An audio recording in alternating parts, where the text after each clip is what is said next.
2023 को जो Dubai Sharjah के रास्ते होती हुई नेपाल में आई थी और लगभग 7-8 दिन इस होटल में रही थी। और सचिन उससे पहले यहाँ पर आ गया था और यहाँ पर कमरा नंबर 204 में वो लोग रुके थे। और आज मैं उसी होटल में मौजूद हूँ। उस होटल को मैंने देखा है, समझा है और वहाँ के मालिक साहब से जो भक्त बहादुर खटका जी हैं वो मेरे साथ मौजूद हैं। नमस्कार भाई साहब। नमस्कार। कैसे हैं आप? सब ठीक है सर। अच्छा बहादुर साहब, मैं मोमिन मलिक एडवोकेट हूँ, भारत से आया हूँ, इंडिया से। और जो ये सीमा हैदर है, इसके जो पति हैं पाकिस्तान में गुलाम हैदर, मैं उनका वकील हूँ। उनके 4 बच्चे लेकर के ये दोबारा आई है 13/5 को दोबारा ये फिर आई है। 2 महीने के बाद 13/5 को ये दोबारा नेपाल के रास्ते आई है। तो दोबारा तो आपके होटल में ये आई नहीं, एक बार ही आई थी।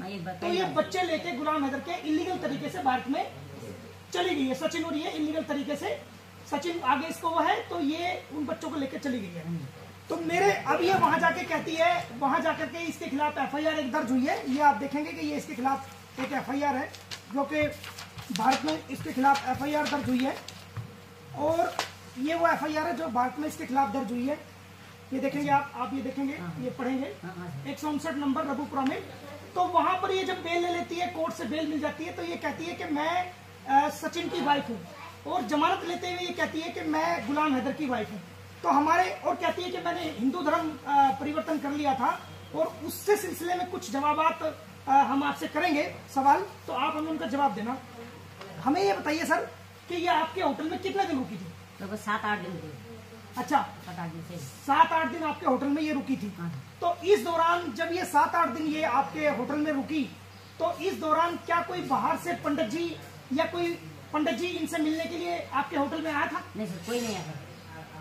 किसी प्रकार का कोई पंडित जी जो शादी कराता है, जो नेपाल में शादी होती है हिंदू रीति रिवाज के अनुसार, वो जो है कोई भी जो है पंडित जी इसके कमरे में नहीं गया। नहीं। और किसी प्रकार के दोस्तों आप सुनेंगे जो हमारे भक्त बहादुर जी हैं, विनायक होटल के मालिक हैं, वो इस बात को कह रहे हैं कि सीमा जब यहाँ 7-8 दिन सचिन और सीमा यहाँ रुके थे तो कोई पंडित जी इनके होटल में नहीं आया और ना ही इनके कमरे में गया।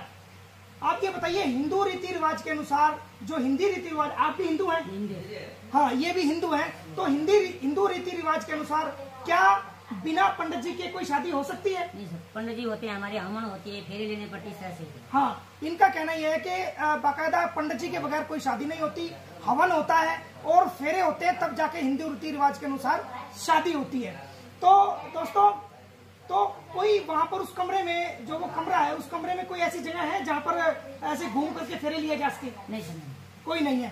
क्या आपने उसको सिंदूर लगाते हुए यहाँ देखा था? नहीं, सिंदूर। ये एक ब्रेकिंग खबर है कि भक्त बहादुर जी कह रहे हैं कि कोई सिंदूर लगाते हुए हमने उसको यहाँ नहीं देखा, ना कोई फेरे हुए हैं और ना कोई पंडित जी यहाँ पर आया है। और मुझे ये बताइए कि आपको जब वो होटल में आई थी तो उसने ये बताया था कि मैं पाकिस्तान की रहने वाली हूँ? नहीं, ये नहीं बताया। उसने वो हिंदी बोल रहे थे, हम ऐसे तराई जगह तराई जगह नेपाली लोग भी हिंदी बोलते हैं, तो हम यहाँ के समझे एंट्री के, यहाँ के एड्रेस में एंट्री के हम रख दिए हम। अच्छा, तो ये आपके सामने एक बहुत बड़ी खबर है दोस्तों कि पाकिस्तानी घुसपैठी जो भारत में घुसी है सीमा हैदर, उसने अपनी पहचान को होटल में छुपाया और ये नहीं बताया कि मैं पाकिस्तान की रहने वाली हूँ, बल्कि ये बताया कि नेपाल के जो तराई के इलाके हैं वहां की वो रहने वाली है। और इन्होंने भी समझा कि ये वहीं की रहने वाली है क्योंकि वो बहुत अच्छे तरीके से हिंदी बोल रही थी।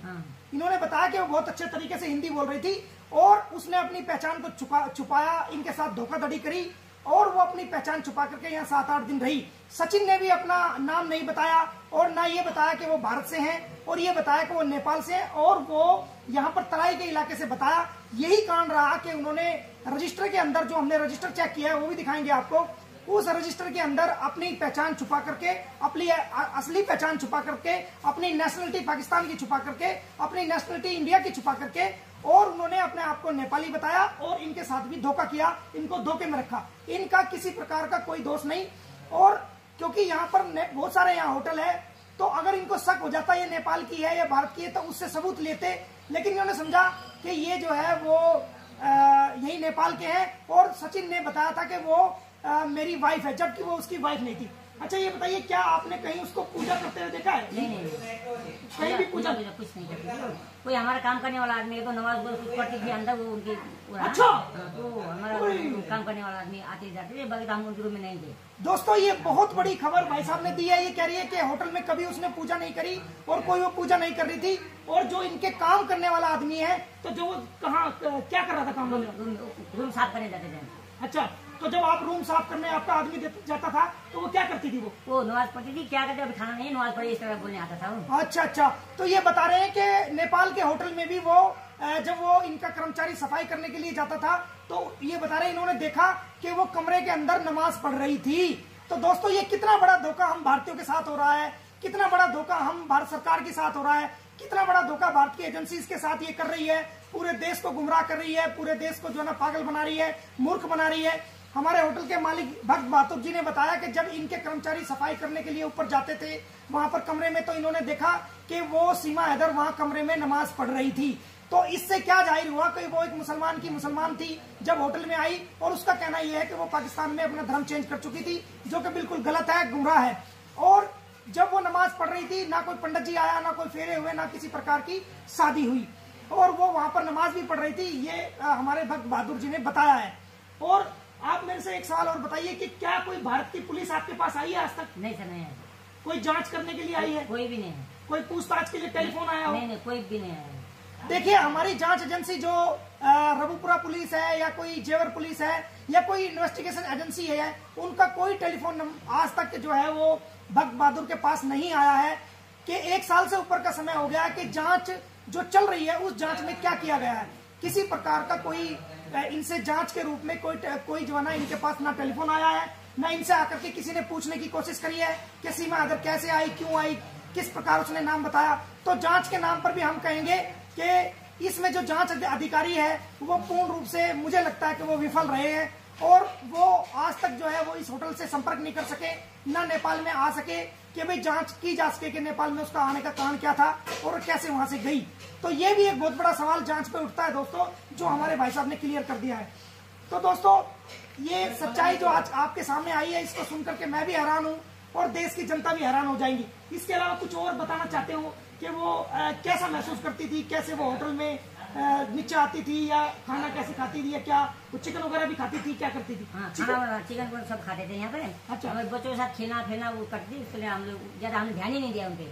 अच्छा, तो ये एक बहुत बड़ा जवाब भी भाई साहब ने दिया है कि बाकायदा वो जो होटल में रुकी थी, वो होटल में 10/3/2023 को रुकी थी, तो वो चिकन भी खाती थी और वो मटन वगैरह भी खाती थी और वो मांस का सेवन करती थी, जैसा कि हमारे होटल के मालिक भाई साहब ने बताया है। तो उसका झूठ का ढकोसला सब जो है ना सामने आ गया है कि वो कहती है मैं सनातनी बन गई हूँ, मैं चिकन नहीं खाती हूँ, मैं ये नहीं खाती हूँ। तो ये सब भी जो है वो यूज करती थी। अच्छा, आपके यहाँ ये शराब की बोतलें रखी हुई है, तो आपके यहाँ शराब आसाम से मिल जाती है? हाँ, शराब तो आसाम में मिल जाती है। अच्छा, तो सचिन शराब की बोतल 1-2 शराब की बोतल खरीदी थी उसने? बाहर से कहीं लाया होगा सर, रूम में मिला था उसका, बाहर से कहीं से लाया के यहाँ से खरीदा तो हमने नहीं देखा। अच्छा, इनका कहना है कि सचिन जो है बाहर से कहीं से, क्योंकि यहाँ अच्छा आम दुकान पे शराब की बोतल मिल जाती है, यहाँ तो किराने की दुकान में भी शराब की बोतल मिलेगी। अच्छा, इनका कहना है कि जो किराने की दुकान है, जो आम दुकान है, वहाँ भी पेप्सी और कोक की तरह और लिम्का की तरह आम शराब की बोतलें भी वहाँ पर मिल जाती है। इनका कहना यह है कि वो बाहर से खरीद के लाया होगा, इस होटल से उन्होंने नहीं ली, बाहर से शराब की बोतल खरीद के लाया होगा।